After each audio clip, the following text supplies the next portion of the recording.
Kejadian 13 mulai ayat 1. Abram dan Lot berpisah. Maka pergilah Abram dari Mesir ke tanah Negeb dengan istrinya dan segala kepunyaannya, dan Lot pun bersama-sama dengan dia. Adapun Abram sangat kaya, banyak ternak, perak, dan emasnya.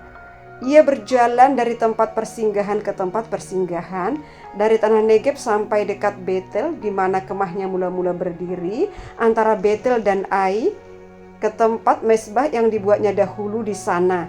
Disitulah Abram memanggil nama Tuhan. Juga Lot yang ikut bersama-sama dengan Abram mempunyai domba dan lembu dan kemah.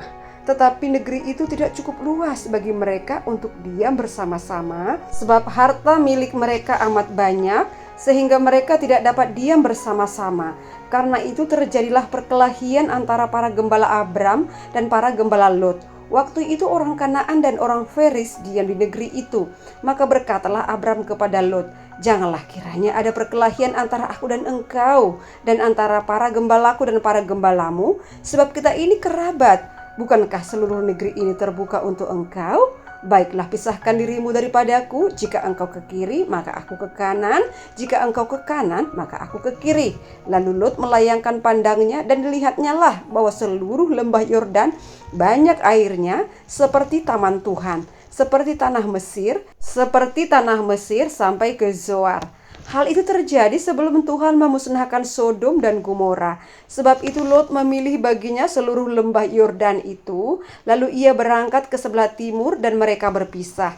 Abram menetap di tanah Kanaan, tetapi Lot menetap di kota-kota lembah Yordan dan berkemah dekat Sodom. Adapun orang Sodom sangat jahat dan berdosa terhadap Tuhan.